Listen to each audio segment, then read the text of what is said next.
اس کی آگے کی زندگی کیسی ہوگی، ایسا ڈاکٹر چارو جی کا ہمارے ساتھ کہنا ہے. عتیق الرحمان صاحب تھوڑا درشٹی دیں گے اس پہ، آج کا یہ فیصلہ سواگت یوگیہ ہے یا الجھن میں ڈالنے یوگیہ ہے، کیا کہتے ہیں؟ سب سے پہلی پوائنٹ یہ ہے کہ 125 جو کہ انہوں نے کہا 124 ہو چکا ہے، یہ ریلیجن ایگنوسٹک ہے، کہ تمام ان مہیلاؤں پر لاگو ہو رہا ہے، بھارتیہ مہیلاؤں پر جو کہ سیپریشن کر چکی ہیں. سب آپ مجھے سن پا رہے ہیں؟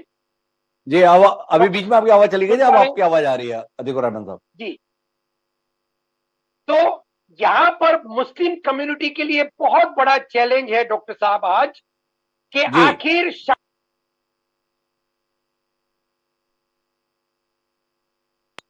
میں یہ ریفارمز بخود نہیں لا سکتی.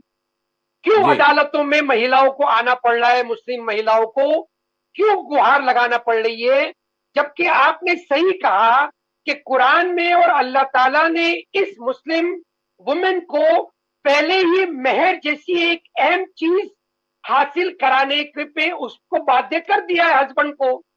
اب یہاں پر پیچیدگی یہ ہے ڈاکٹر صاحب کہ ہمارا مسلم سماج یہ مہر کی رقم اتنی کم بنواتا ہے.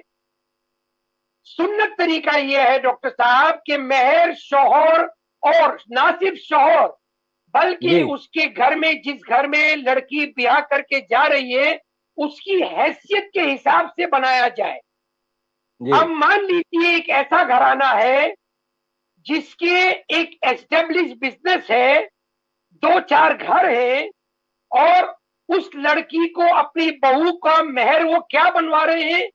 25,786، 1.25 لاکھ روپے. اب بتائیے آج کے دور میں کیا یہ مہر ایکسپٹیبل ہے؟ مہر کا اللہ تعالیٰ کا مقصد کیا تھا ڈاکٹر صاحب؟ کہ سیپریشن کے بعد میں یہ مسلم مہیلا اپنے آپ کو بے سہارا نہ پائے. اس کا اپنا اتنا وجود ہونا چاہیے کہ اس مہر کی رقم سے وہ اپنے آپ کو سنوار سکے، سجا سکے، اپنی آگے کی زندگی جی سکے. لیکن مہر کے اندر ہی مسلم سماج نے اس کو یہاں پر کاٹ دیا، اس کو مار دیا، اس کا حق مار دیا، چھین لیا. اور اب آتے ہیں ہم کہ ریفارم کیوں نہیں ہو پایا؟ ڈاکٹر صاحب یہ سارے ریفارم سعودی عربیہ میں ہو چکے ہیں، انڈونیشیا میں ہو چکے ہیں، ملیشیا میں ہو چکے ہیں، یہاں تک کہ پاکستان میں بھی ہو چکے ہیں.